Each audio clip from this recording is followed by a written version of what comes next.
Okay, now let's start off with the distance formula.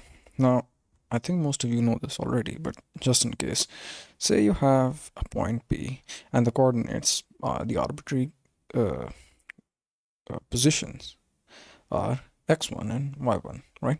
And for Q, it's x2 and y2. So these are the 2 points P and Q. So how do you calculate the distance between them?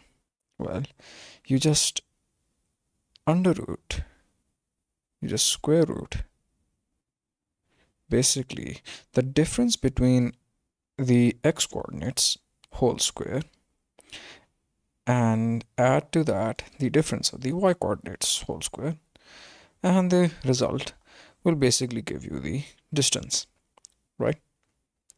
And that's very basic geometry. And you can also obviously invert the x2 and x1 and y2 and y1, because in the end it does not matter. Since both of these terms will be squared, that means they'll give you the same answer, basically a positive one. So let's see the fundamental law of trigonometry. Now we're diving a bit deeper into trigonometry. We'll be dealing with a lot of different identities, and they all stem from the fundamental law of trigonometry.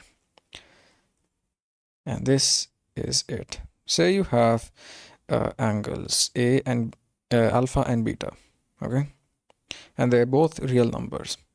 So the cosine of the difference of alpha and beta is equal to cos A cos B plus sine A sine B. I'll be using A and B instead of alpha and beta because it's just a bit easier for me. So cosine of alpha minus beta is equal to cosine alpha cosine beta plus sine alpha sine beta. And this is the fundamental law of trigonometry. You can, and further on we'll see other identities just like this one, but they all stem from this fundamental identity.